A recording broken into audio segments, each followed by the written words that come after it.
Hello, I am Sapna Bhatt. Welcome back to my channel.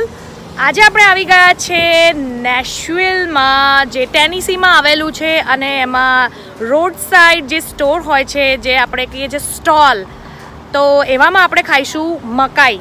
અને મને યાદ આવી ગઈ છે ઇન્ડિયાની, તો જોઈએ આપણે કેવી રીતે અહીંયા મકાઈ બને છે અને એ લોકો કેવી રીતે આપણને સર્વ કરે છે. રોડ ઉપર સ્ટોલ લગાવીને મેક્સિકન પીપલ અહીંયા એમના દરેક નવી નવી આઇટમ પણ સેલ કરતા હોય છે.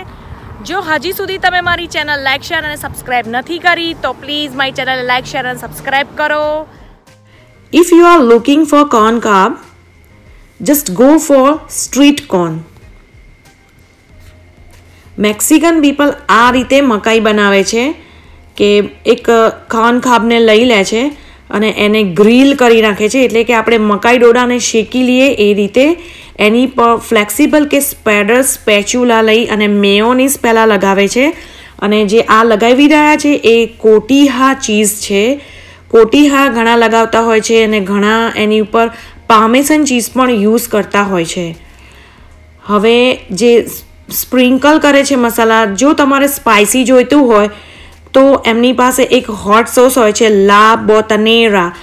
એ સોસ તમને કોઈ પણ યુએસએમાં જે ગ્રોસરી સ્ટોરમાંથી પણ મળી જતો હોય છે, પણ અમે સ્પાઇસી નથી લીધો, એટલે કે હોટ નથી બનાવડાયો. બીજી અમે એક સિમ્પલ મકાઈ એ લીધી છે કે જેમાં એ લોકો મસાલા એવી રીતે નાખ્યા છે કે લેમન, રેડ ચીલી પાવડર અને સોલ્ટ, એના સિવાય વધારે કશું જ નથી નાખ્યું. અને આની જે કોર્ન કાબની પ્રાઇસ છે $4, અને અમે લોકોએ આવી રીતે પેકિંગ કરાવડાવ્યું છે, તો અમે ઘરે જઈને ખાઈશું.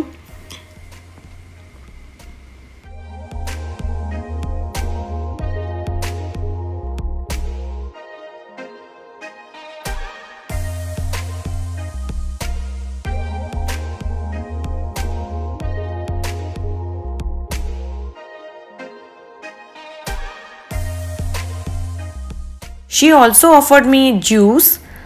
જ્યુસમાં એમની પાસે છે લેમન જ્યુસ, જેમાં એ લોકો ચિયા સીડ્સ નાખતા હોય છે, પેપીનો, જેમાં એટલે કાકડીનો જ્યુસ કહેવાય, પિન્યા કોલાડા, અને ફ્રેસા એ સ્ટ્રોબેરીનો જ્યુસ છે. એટલે આવી રીતના જ્યુસ પણ એ લોકો સેલ કરતા હોય છે, તો $5 ચાર્જ રાખેલો છે એક ગ્લાસનો. જ્યુસ એકદમ ફ્રેશ જ હોય છે અને આ રીતે એ લોકો લઈને આવે છે અને આમાંથી સેલ કરે છે. ગ્રીલર આ લોકો પાસે આવી રીતે હોય છે કે એમાં ચારકોલ યુઝ કરીને કોર્ન કાબને ગ્રીલ કરતા હોય છે. ગ્રીલ કરેલા કોર્નમાં એ લોકો બોટમના પાર્ટમાં સ્ટીક લગાવીને આપતા હોય છે, તો તમને ઇઝી પડે પકડવામાં અને ખાવામાં પણ. જો બોઇલ કોર્ન ખાવા હોય તો કન્ટેનરમાં બોઇલ કોર્ન પડ્યા છે, તો કપમાં પણ એ લોકો તમને જે સ્ટાઇલથી જોઈતા હોય મસાલા અને એ બધું એવી રીતે નાખીને આપતા હોય છે. એની પણ સેમ જ પ્રાઇસ છે.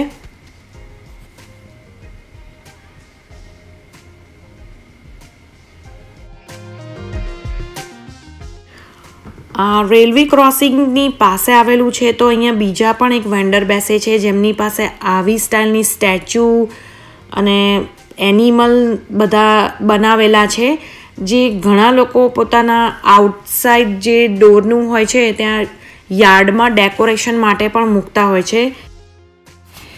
ઇવન વેન્ડર પાસે હેમેક સ્વિંગ પણ છે, જે આપણે આઉટડોરમાં મૂકતા હોઈએ છીએ. ઘણી વખતે એ લોકો ફોલ સિઝન નજીક આવતી હોય તો બ્લેન્કેટનું સેલિંગ પણ કરતા હોય છે અને કાર્પેટનું સેલિંગ પણ કરતા હોય છે. આવી રીતે નાની ટ્રકમાં આ લોકો વસ્તુ લઈને આવે છે અને રોડમાં સાઈડમાં પાર્ક કરીને સેલ કરતા હોય છે.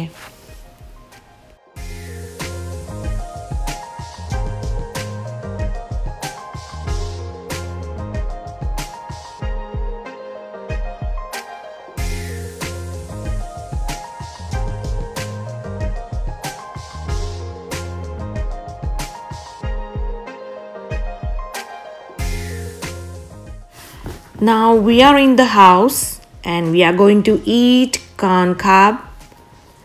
એ અમને આવી રીતે પેક કરીને આપેલા છે અને હવે અમે એને ખાઈશું અને એન્જોય કરીશું.